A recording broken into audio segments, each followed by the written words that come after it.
The reason that you struggle might be that you didn't pay enough attention to your environment. Your physical environment has the potential to accelerate your success. What you see can determine what feels right.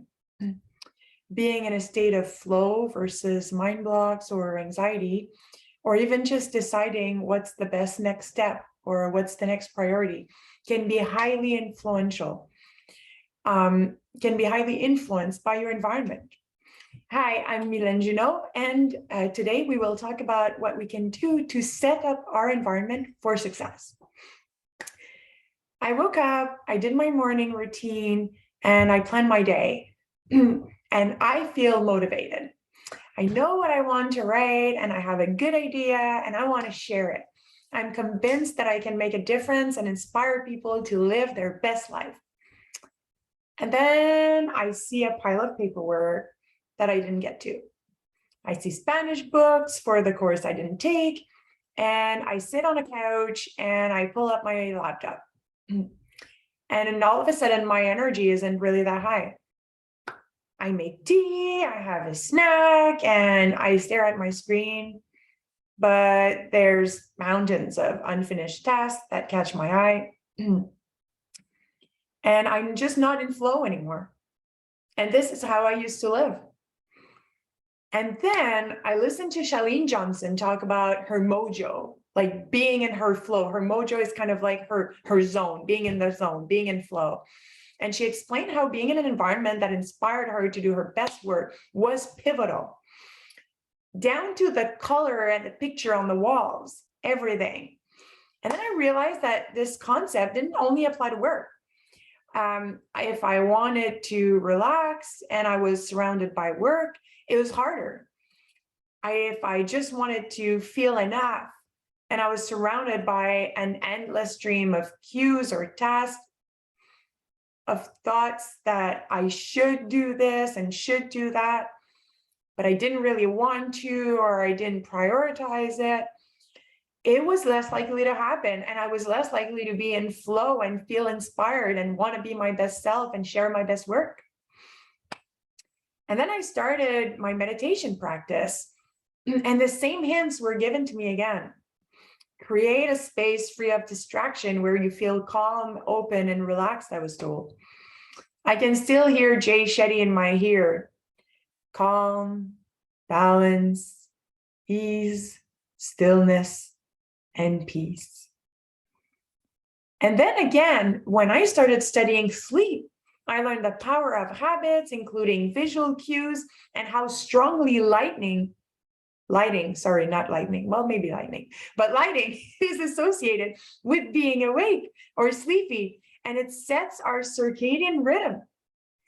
So you might think that this is not feasible for you because other people are in charge of your to-do list, or because you really should do all these things that are laying around, because your living space is limited, you don't have a lot of resources, you don't have a lot of money to do renos and repaint, or maybe you're a shift worker, maybe you're like working in an immersion department and you can't really just decide that you're going to repaint the walls and put some really inspirational cues on the walls. Well, you have some level of agency. And I say this because I have seen the walls of the bathroom in those emergency departments. And there are tons of memes. And just decide, are they the memes that are inspiring you or not? On this awesome little side note, without hitting a perfect score, there is a lot that we can do to have an environment that supports our goal and avoid the stress and lack of flow that comes with environmental cues that speak louder than words. So here are a couple of tips.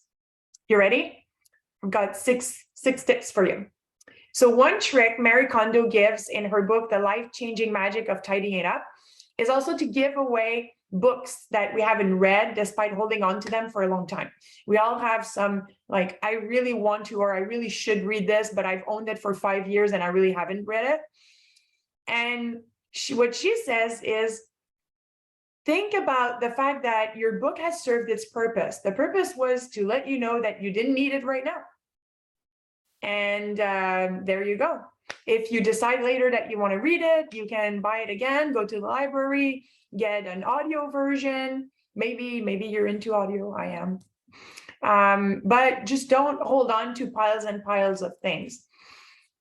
Other than giving things away, like sorting mail and demands and stuff like that, again, not to have like millions of piles of to-dos and millions of reminders of to-dos all the time, just like kind of like set things up, set a time that you check your phone, set a time that you check your mail, having a filtering system for all the tasks and the mail that comes to you, and filter out the nice to do versus something that you prioritize more. And I say prioritize more and not just something that you must do, because we always have a choice. You could decide not to pay your bills. It might imply that during the summer you will be out of power. But let's just remember that everything is a choice. Pickup Limes also, I really love their YouTube channel, by the way, also gives the trick of putting things that we rarely use away, just to see if you can actually just live without them. Finding little cues that generate positive feelings is also really important. My best friend used to bring a small frame picture of his grandmother everywhere when he traveled, and he would put it on the night table, and then he felt at home and at peace. Right? For some people, it's a plant or a statue of Buddha. For others, it's a phone background. And every time you look at your phone, you're reminded of something you want to think or be. If drinking water makes you feel healthy, maybe having a water bottle laying around is going to give you a sensation of health and energy and, I don't know, youth or wealth, whatever water means to you. Something that generates the right feeling when you look at it can be portable or not, right? It depends on the situation, but just don't limit yourself. It's a matter of symbol. And you might not think of symbols that really generate the right feeling for you right away, but be patient and be on the watch. Keep your eyes peeled. You will find things. Having a quiet space or listening to a specific kind of music for deep work can be greatly helpful. Other people will chant or hum, open the windows to get some white noise. I've got friends who listen to white noise or the sound of black holes. It's on YouTube, and they use that to sleep. Other people will use a white noise box in their waiting room to lower the anxiety of some patients. And meditation with specific music or tones, such as binaural beats to calm the mind or to boost focus, can be used too. And we are already on our sixth tip, sense. Because now you've got your visual cues, you've got the right sound or noise. Now you want the right smell. And our nose smells are really deeply associated with feelings. I don't know what's the name of that guy or band, but they sing, what do they sing? If I could turn back time to the good old days.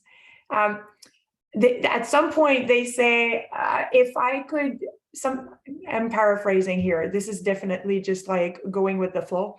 If I could put the scent of, was it like our house or our childhood in a candle, I would probably sell only one, and it would be to my brother. But it's really, the power of sense is really, really huge.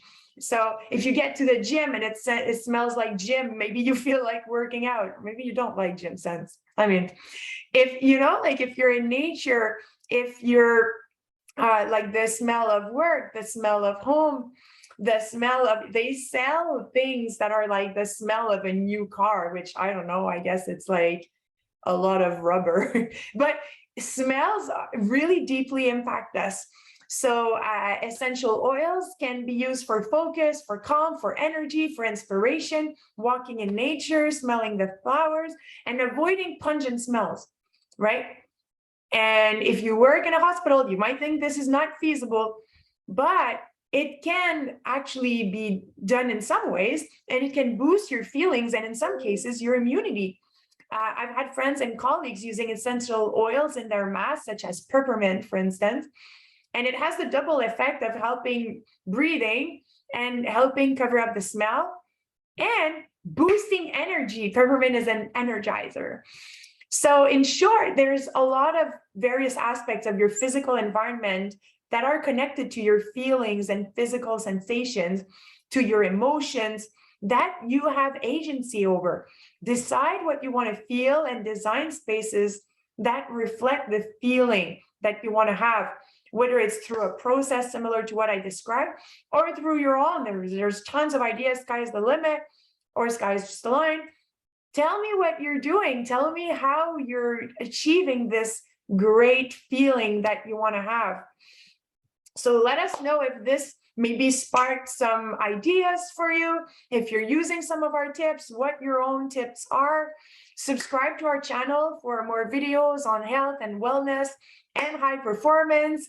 And I challenge you, re-listen to those tips. Select one thing that you can do this week, right now, to create a physical environment that will support your goal. Thank you so much for watching, and I will see you next time for more great tips on a more fulfilling life and connections.